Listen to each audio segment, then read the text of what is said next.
Good morning. आज मैं आपके लिए टॉपिक लेके आया हूँ घात और घातांक। इनको समझने के लिए, इनको हल करने के लिए कुछ फॉर्मूले दिए गए हैं, उनको हम अच्छे तरीके से ज्ञात करें तो बड़ी सी बड़ी संख्या को हम चुटकियों में आसान कर सकते हैं और इजी तरीके से हम उसको हल कर सकते हैं। देखो इसके कुछ नियम है।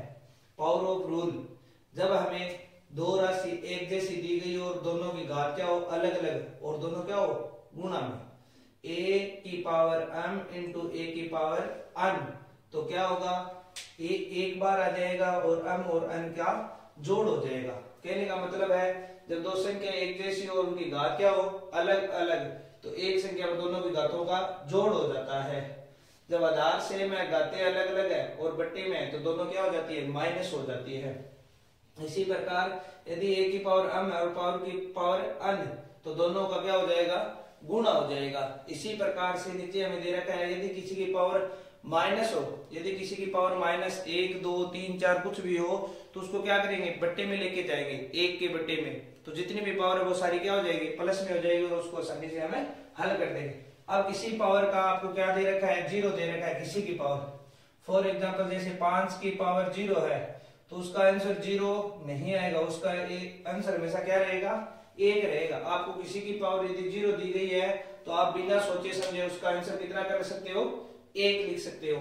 अब इसी प्रकार से यदि कोई संख्या एक के बट्टे में लिखी गई है, जैसे एक के बट्टे में 4 है, यदि हम उसको ऊपर लेके आएंगे मतलब बट्टे से हटाना चाहेंगे तो इसकी पावर क्या हो जाएगी -1 हो जाएगी।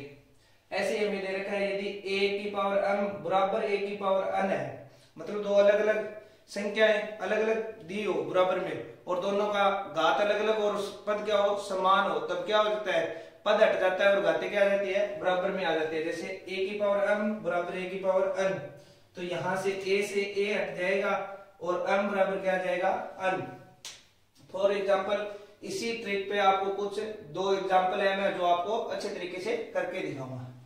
देखो सबसे पहले हमें यहाँ 5 की पावर 3 इंटू 5 की पावर 2 दे रखा है और 125 है। हमें पता है कि ये 5 की पावर होती है तो हम करके देखेंगे 125 5 की कौन सी पावर होती है 5 की पावर 3 कितना होता है 125 होता है, क्योंकि 5 की पावर 2 कितना होता है 25 होता है। 25 को एक बार 5 से गुणा करेंगे तो कितना आ जाएगा 125। तो 125 की जगह हम क्या रख सकते हैं 125 की जगह सिर्फ 125 की जगह हम क्या रखेंगे 5 की पावर 3, लेकिन 125 की पावर कितनी दे रखी है 2 दे रखी है। तो हमने क्या कर दिया 5 की पावर 3, इसका मतलब है 125 और ऊपर पावर कितनी होगी 2। अब देखो इसको और आगे तरीके से हल करेंगे। अब देखो हमें क्या दे रखा है 5 की पावर 3 इंटू 5 की पावर 2। अब यहाँ क्या होगा देखो ये रूल लागू हो जाएगा, a की पावर m इंटू n है तो m और n का क्या हो जाएगा गुणा। a की जगह 5 है तो यहाँ 5, 3 और 2 का हम क्या कर देंगे गुणा। 5 की पावर 3 इंटू 5 की पावर 2 इंटू 5 की पावर 3 को 2 से गुणा करेंगे तो कितना आ जाएगा 6, कितना आ जाएगा 6।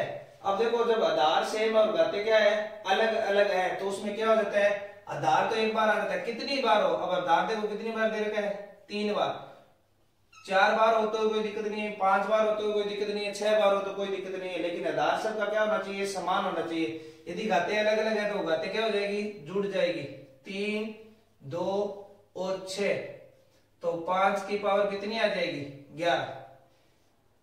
ये हमारा गया इसी तरीके से आंसर। अब बात हो गई ये तो जब हमें संख्या दी गई हो 1 2 3 4। अब जब हमें पावर में देखो जब हमें पावर पॉइंटों में दी गई है तो इसको किस तरीके से करेंगे। अब देखो इन सब का आधार क्या है सेम है, इन सब का क्या है आधार सेम है तो हम आधार सेम है तो एक बार ले लेंगे और घातों को हम क्या कर देंगे सबको जोड़ देंगे। 0.018 0.018 0.14 18 18 36 36 14 50। अब इसका आंसर आ गया 0.50। अब इसको हम आगे करना चाहिए तो